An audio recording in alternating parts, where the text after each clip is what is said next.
mengapa dibayarkan yang pekerjaan di lapangan 50% tapi yang dibayarkan 80%, sedangkan di lapangan kan hasilnya 50% tapi dibayarkan 80%. Ini kita masih cari kebenarannya. Dengan ini kita minta agar Bapak Wali Kota Medan tanggap dengan permasalahan ini.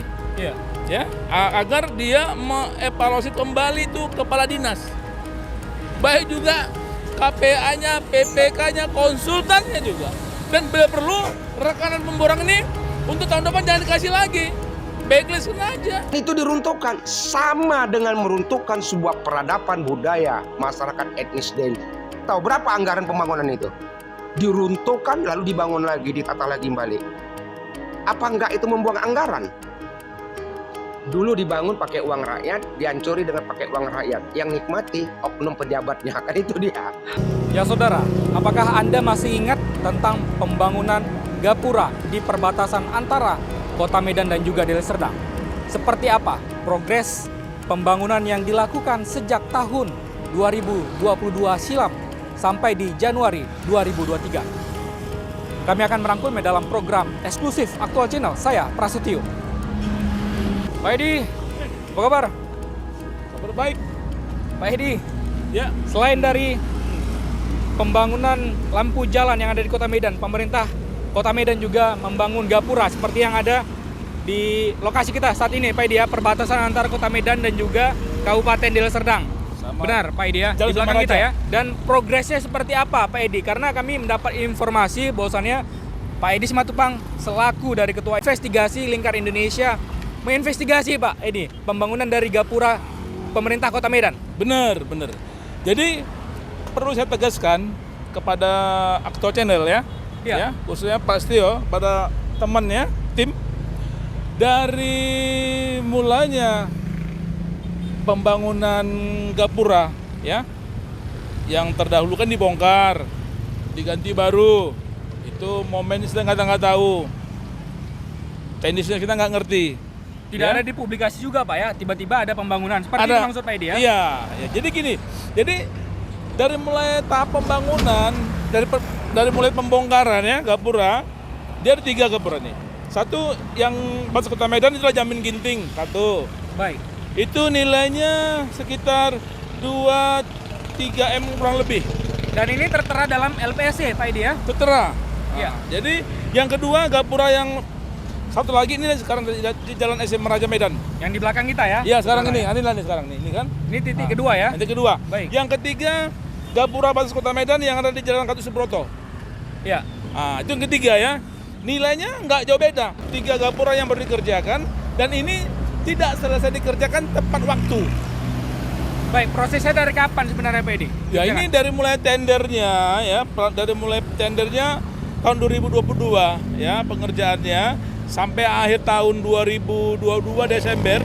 Misalkan tutup buku kan itu 27 Desember. Iya. Katanya sekarang udah tanggal 19 Januari sekarang. Nah. Ya. Sama-sama terperhatikan. 19 Januari. Nah. Kalau progresnya ini kira-kira separuh Pak Edi ya, sekitar 50% ya? Iya 50%. Dan bisa kita gambarkan saudara, ini tepat saat ini kita berada di perbatasan antara Kota Medan dan juga Kabupaten Deli Serdang ya.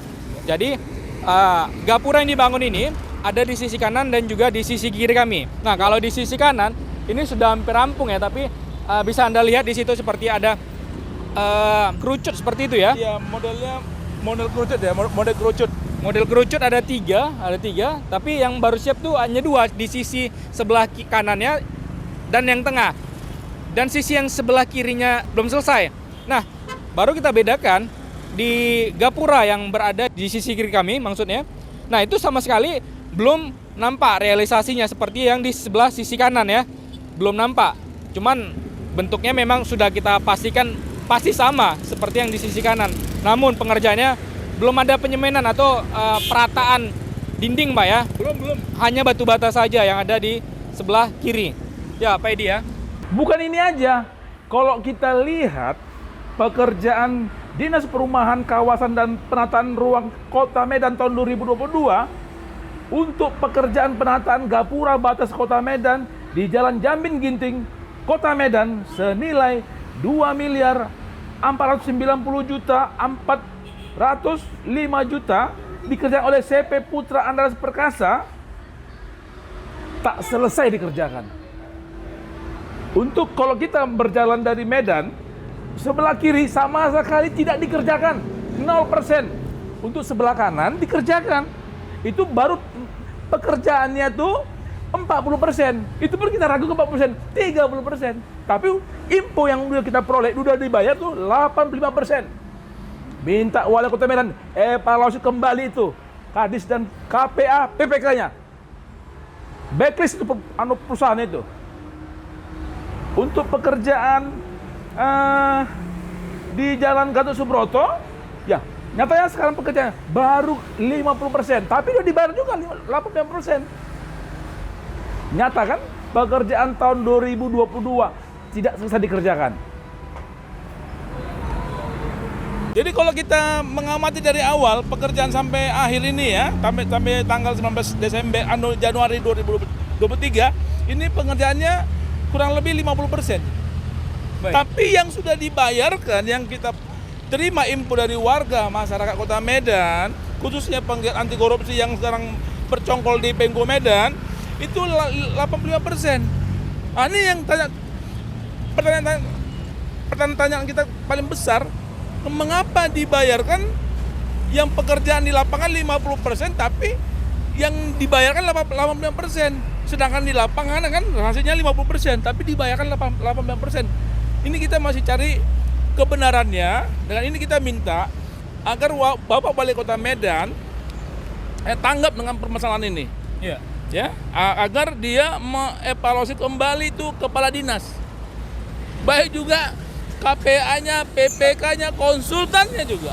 Dan bila perlu rekanan pemborong ini untuk tahun depan jangan dikasih lagi. Backlist aja. Begini mutu kasus pekerjaannya. Tapi, tahu Pak siapa pemborong atau kontraktornya? Tahu, kalau yang untuk di Jalan Semaraja ini itu dia CP Irene Glasdis.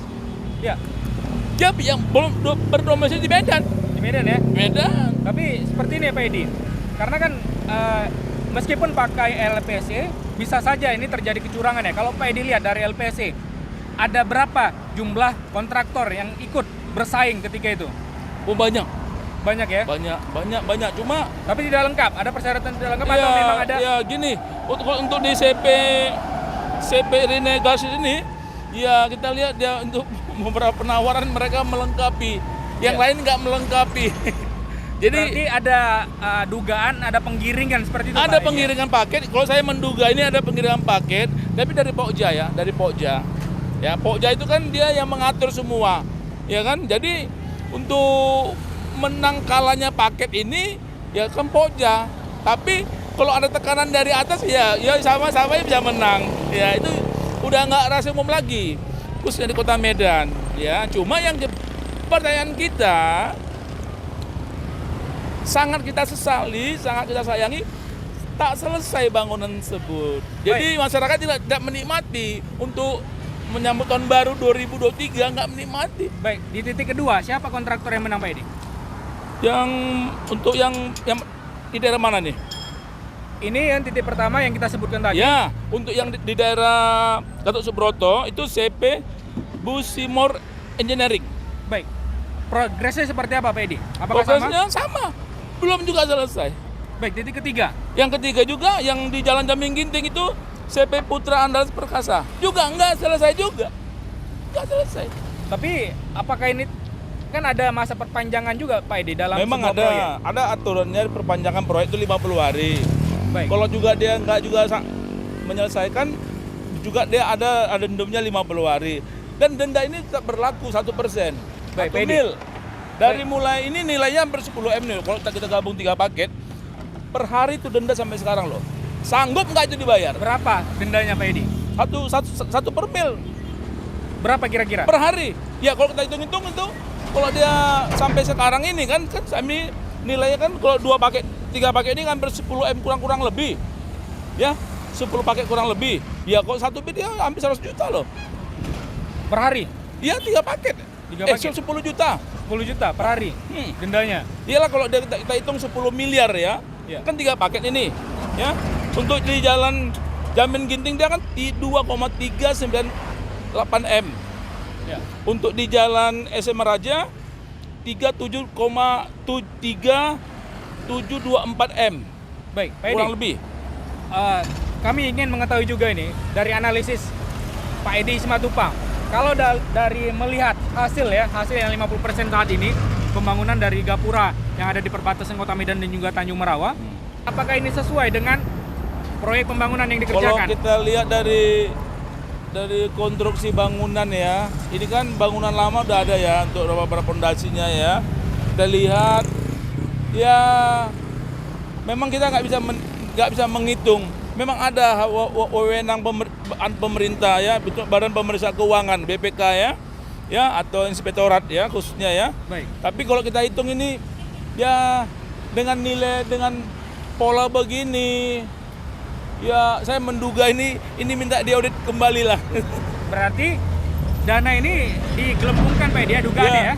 Saya bilang nggak menggelembungan, cuma ini nggak sesuai dengan besar anggarannya segini. Tidak sesuai ekspektasi ya? Iya, kalau dengan nilai kayak begini model bangunan ya ini saya minta ini diaudit kembali betul-benar lah. Dari mulai perencanaan nggak diaudit, perencanaan sampai tahap ditenderkan sampai selesai, nanti ini minta betul-betul diaudit lah. Baik Pak Edi, itu kan dari sisi anggaran. Nah, Iya. kalau dari sisi perencanaan proyek, biasanya kalau proyek-proyek seperti ini dengan harga yang sekitar 3M ya, yang di belakang kita ini, biasanya butuh berapa lama bisa selesai?